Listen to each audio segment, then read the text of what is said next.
Assalamualaikum warahmatullahi wabarakatuh. Kembali lagi ke channel Junaidi Fayat. Kali ini kita akan membahas satu persatu dari soal penilaian akhir tahun untuk tahun pelajaran 2019-2020. Nah, ini kalau tahun ini berarti tahun lalu ya. Sedangkan untuk mata pelajarannya adalah bahasa Indonesia. Dan untuk kelas 5 SD. Yuk langsung saja kita bahas soal-soal PAT tersebut bersama-sama. Kita langsung ke nomor 1. Teks yang berisi tentang penjelasan fenomena alam, sosial, ilmu pengetahuan dan budaya disebut dengan teks. Teksnya namanya adalah teks eksplanasi. Kita geser nomor 2. Penjelasan dalam teks eksplanasi harus berisi informasi berdasarkan. Kalau teks eksplanasi berarti harus sesuai dengan fakta. Nomor 3. Bentuk ringkas dari suatu uraian atau bacaan disebut dengan ringkasan.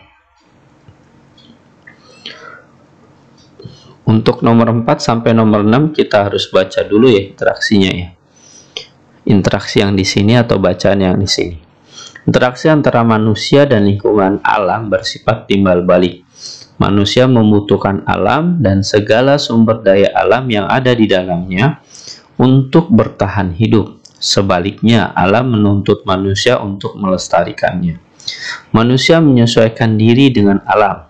Artinya manusia menyesuaikan waktu tanam dengan musim penghujan. Saat berlayar menyesuaikan dengan cuaca, menghindari tempat yang rawan terjadinya bencana.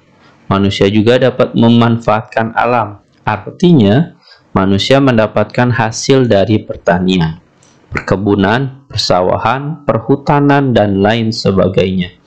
Untuk itu, manusia harus dapat melestarikan alam sekitar dengan menjaga dan memelihara kelestarian alam tersebut. Kita lanjut ke soal nomor 4 dari bacaan yang barusan kita baca ya. Pikiran utama atau ide pokok dalam paragraf tersebut adalah, pikiran utamanya, maka jawaban yang paling tepat di antara pilihan yang lain ini berbeda soalnya. Interaksi. Kemudian ke nomor 5. Antonim. Antonim itu lawan kata. Dari kata yang bercetak miring adalah. Bercetak miringnya berarti adalah aman. Karena kalau kita lihat yang bercetak miring dalam teks, ini ya, rawan. Kalau kita tebalkan di sini, maka lawannya adalah aman. Nomor 6. Pernyataan yang tidak sesuai dalam paragraf tersebut adalah, yang tidak sesuai dari yang kita baca tadi adalah harus menghindari tempat aman. Ini enggak sesuai dengan teks yang kita baca tadi. Nomor 7. Berikut ini merupakan langkah-langkah dalam mencari informasi penting dalam teks narasi sejarah kecuali.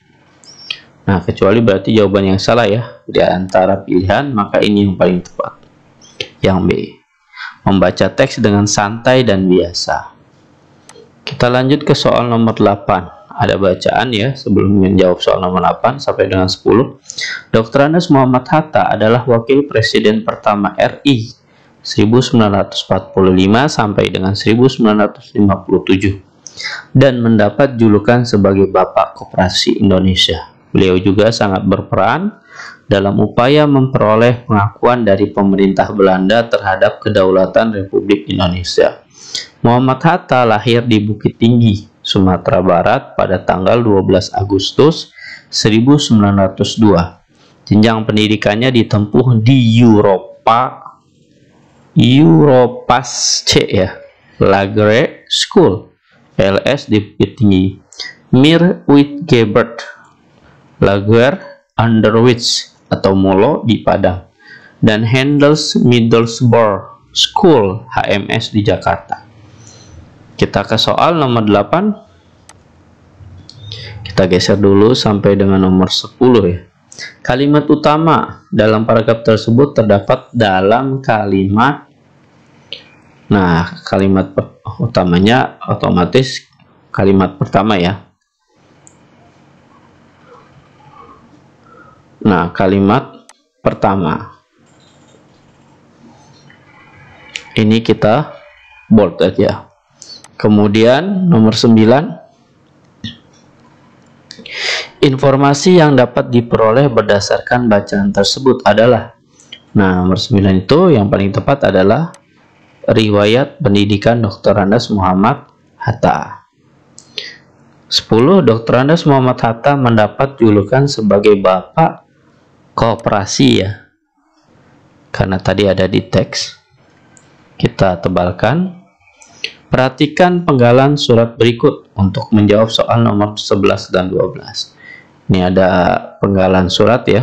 Kalau kita baca di poin nomor 1 tertulis dengan tanggal ya, Makassar 22 Desember 2018. Bagian keduanya tentang sahabatku Nabila di SDIT Babur Rahman. Kemudian yang ketiga menyebutkan tentang nama Mutia. Berdasarkan surat tersebut, angka 2 menunjukkan, nah angka 2 ini yang ini ya, menunjukkan nomor 11 adalah tempat dan tanggal surat.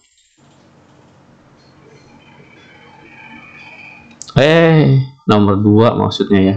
Maaf diralat. Nomor 2 itu menunjukkan alamat surat yang dituju. Karena kan dia tertuju sahabatku Nabila di SDIT Babur Rahman. Maka jawaban yang paling tepat yang D.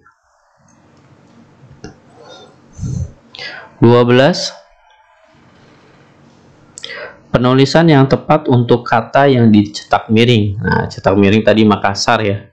Tertanggal sekian-sekian, maka jawaban 12 yang paling tepat adalah yang C. Nama kota, nama bulan, kasih koma. Kita lanjut ke soal nomor 13. Ada surat undangan di sini ya, kalau kita baca. Atas keahlian dan partisipasi dari Bapak Ibu warga RT 8, kami ucapkan terima kasih. Kalimat pembuka surat undangan yang tepat. Nah, ini kan acaranya acara kerja bakti. Maka yang paling tepat adalah dengan ini. Kita tebalkan. 14. Berikut ini merupakan ciri-ciri surat undangan resmi. Adalah dari 4 hal ini yang paling tepat adalah digunakan untuk keperluan dinas. Karena ini adalah ciri khas dari surat undangan resmi. 15. Pak Ahmad, salah seorang tokoh masyarakat, mendapat surat undangan menghadiri kegiatan penyuluhan dari Kelurahan Semper Timur. Undangan tersebut termasuk jenis surat undangan. Nah, 15 itu adalah surat undangan resmi.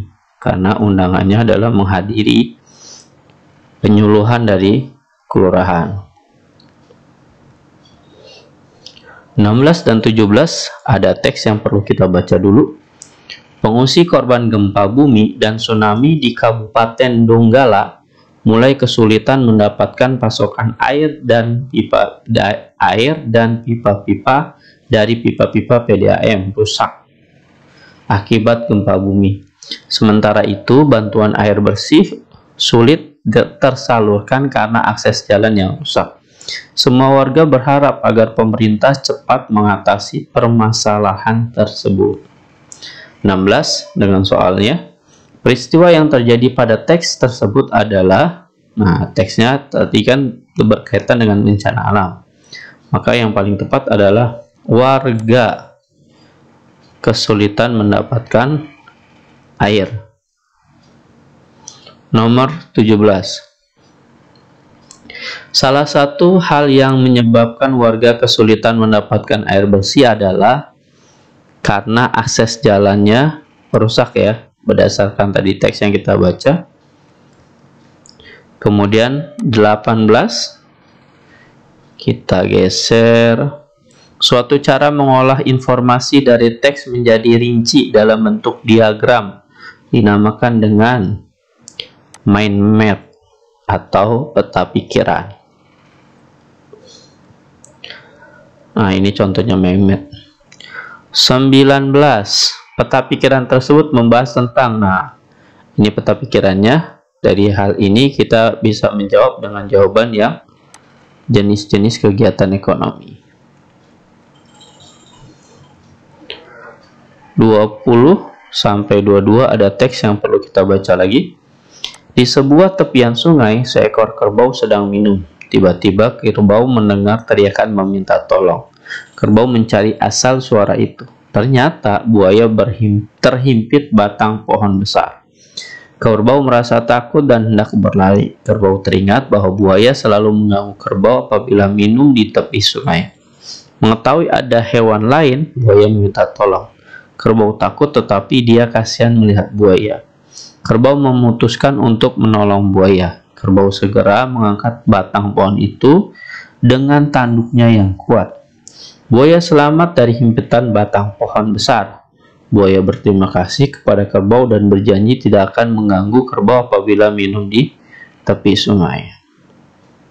Soal 20. Peristiwa yang terjadi berdasarkan teks tersebut adalah, nah, teriakan seekor buaya, terhimpit batang pohon besar.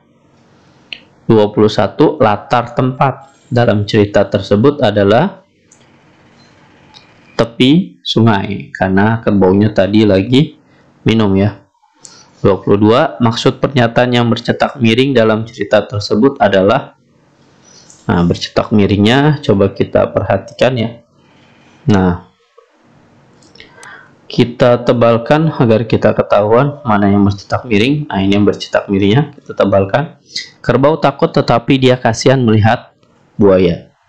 Kembali ke soalnya nomor 22, maka yang paling tepat adalah di antara pilihannya. Kerbau ingin menolong buaya tetapi kerbau takut akan dimangsa buaya. 23 sampai 25 ada teks yang perlu kita baca. Kita baca dulu ya. Hutan berperan dalam pengendalian daur air. Dalam hal ini, hutan memiliki fungsi sebagai daerah resapan air. Adanya hutan membuat cadangan air tanah tetap terjaga.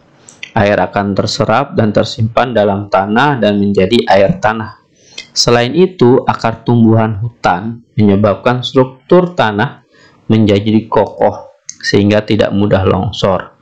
Oleh karena itu, keberadaan hutan harus dijaga kelestariannya.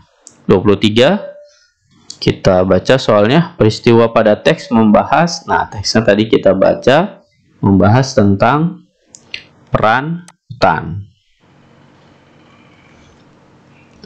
24. Pernyataan yang sesuai dengan teks tersebut adalah, nah, yang paling tepat adalah hutan berfungsi sebagai daerah resapan air. 25. Sinonim atau persamaan kata dari kata yang bercetak tebal. Kita lihat yang bercetak tebal adalah cadangan ya. Maka paling tepat jawabannya adalah persediaan.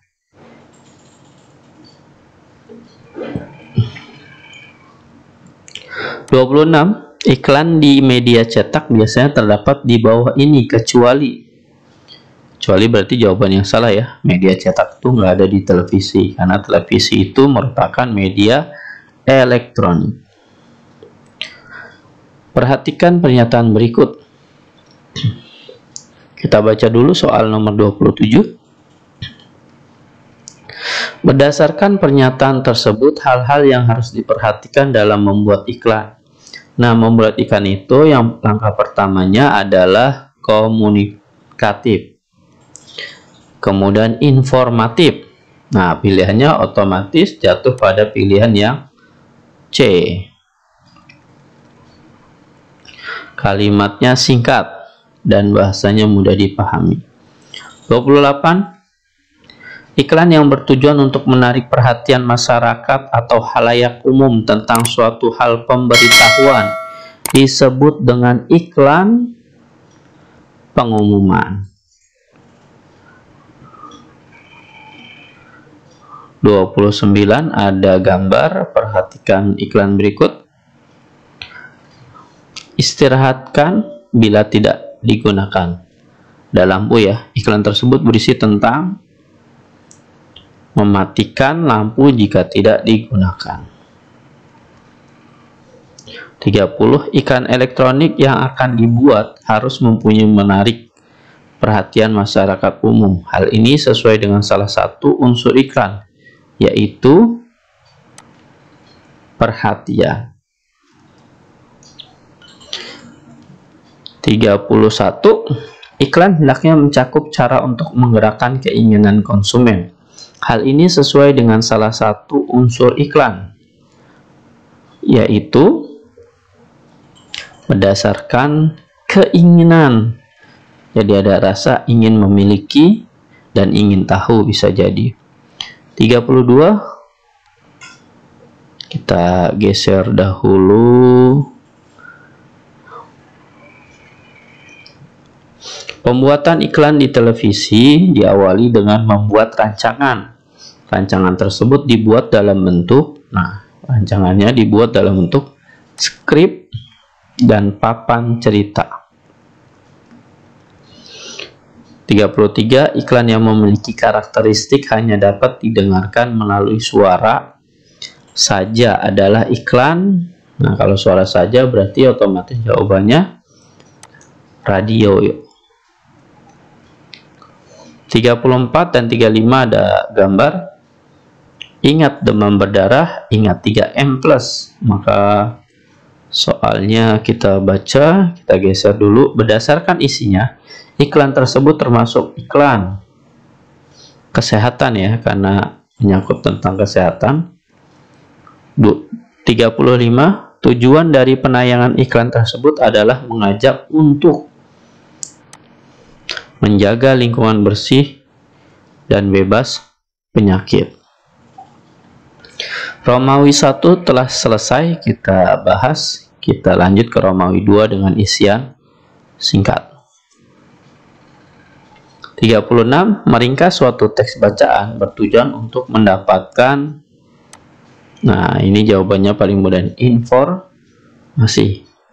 37. Informasi dapat kita peroleh dalam teks bacaan jika kita membacanya secara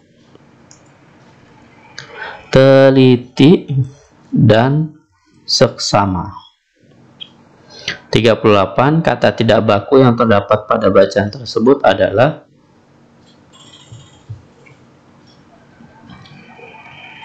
kita baca dulu ya soal teksnya di sini. Tanam paksa yang diterapkan Belanda di Indonesia ternyata mengakibatkan aksi penentangan. Berkat adanya kecaman dari berbagai pihak, akhirnya pemerintah Belanda menghapus sistem. Nah, sistem ini tidak baku nih, maka jawabannya di sini sistem. Karena harusnya sistem. 39. Arti dari kata yang dicetak tebal dalam bacaan tersebut. Penentangan ini berarti artinya adalah penolakan. 40. Bahasa yang digunakan dalam surat resmi adalah bahasanya baku atau resmi. 41. Undangan ulang tahun merupakan salah satu contoh surat undangan tidak resmi. 42. Cerita yang dibuat pengarang bermakna hayalan disebut cerita fiksi. 43. Kata tanya yang digunakan untuk menanyakan alasan, maka yang paling tepat adalah mengapa. 44. Suatu cara yang digunakan untuk menawarkan atau mempromosikan suatu barang atau jasa disebut dengan iklan. Televisi, radio, dan internet merupakan contoh iklan media. Nah, ini juga gampang nih, elektronik. Lanjut ke Romawi 3. 46 ada teks yang perlu kita baca dulu. Perhatikan paragraf berikut. Desa Lamalera, Kecamatan Wolondoni, Kabupaten Lembata, Nusa Tenggara Timur merupakan salah satu desa nelayan tradisional yang menjadikan laut sebagai ladang kehidupan mereka. Laut memberikan kehidupan sejak nenek moyang mereka. Dari hasil laut, masyarakat di desa ini telah berhasil mengirimkan anak-anak mereka untuk bersekolah dan pada akhirnya dapat bekerja sehingga mendapatkan penghasilan dan kehidupan yang layak. Pertanyaan nomor 46 adalah tuliskan gagasan pokok pada penggalan bacaan tersebut. Kita jawab ya. Desa Lamalera merupakan salah satu desa nelayan tradisional yang menjadikan laut sebagai ladang kehidupan mereka. Nah, ini adalah contoh jawaban ya, gagasan pokok dari teks yang tadi kita baca barusan. 47. Nah, ini ada bagian-bagiannya. 1, 2, 3, 4, 5. Bagian surat resmi berdasarkan urutan nomor. Jadi kita menyebutkan nomor 1 apa ya. Kalau di sini sih tertulis nomor 1 kepala surat. Kita langsung jawab ya.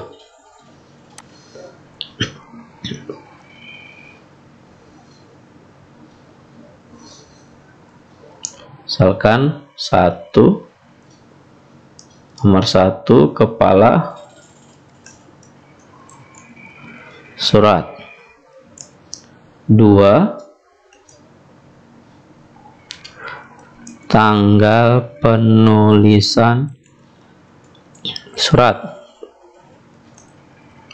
3, alamat ya, tujuan. 4, salam pembuka. 5, isi surat. Inilah jawaban dari contoh surat yang ada di sini. 48. Ada teks yang perlu kita baca dulu. Jenis usaha ekonomi di lingkungan sekitar ada yang dikelola sendiri dan ada juga yang dikelola secara kelompok. Usaha yang dikelola secara sendiri disebut dengan usaha perorangan. Modal usaha terbatas dan dikelola secara sederhana. Contoh usaha ekonomi perorangan antara lain perdagangan, jasa, dan industri.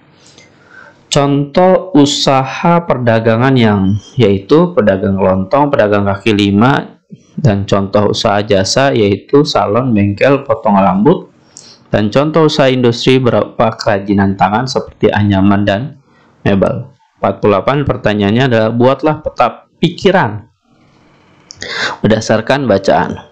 Nah, ini kita coba jawab. Jawaban yang paling tepat adalah seperti ini. Nah, ini saya sudah bikin sebenarnya.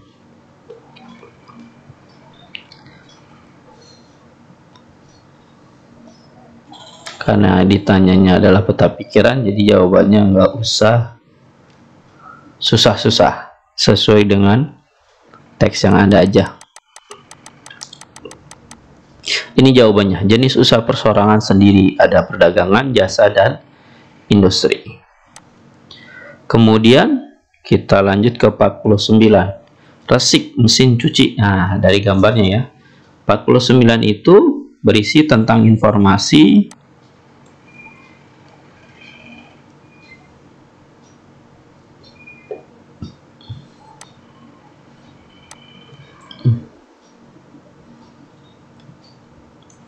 kita jawab.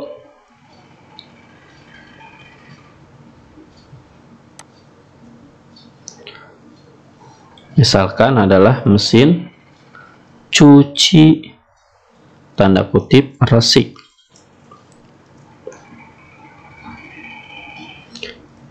Program dapat diatur ulang. Nah, sebenarnya ada di sini nih.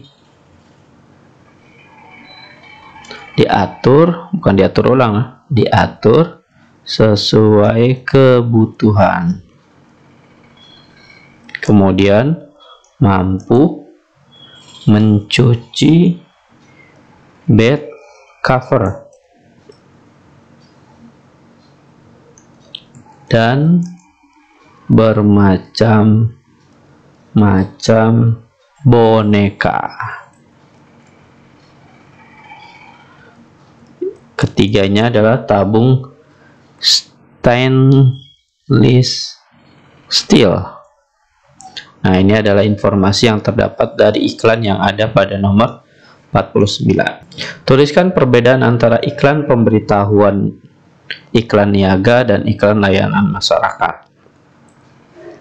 Kalau iklan pemberitahuan, ini kita sebut aja iklan pemberitahuan. Ini kita kasih garis titik 2.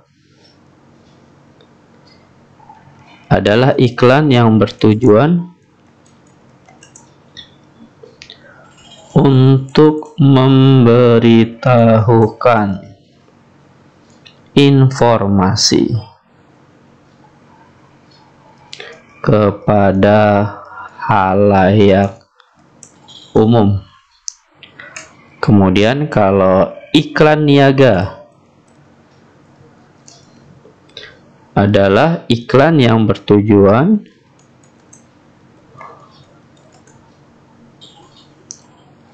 untuk menawarkan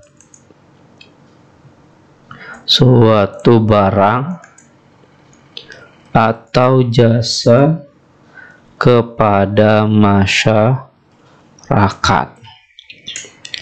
Dan satu lagi, iklan layanan masyarakat. Titik 2, iklan yang bertujuan memberikan penjelasan mengenai suatu hal, biasanya diterbitkan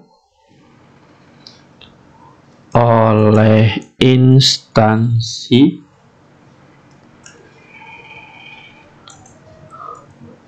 atau lembaga masyarakat.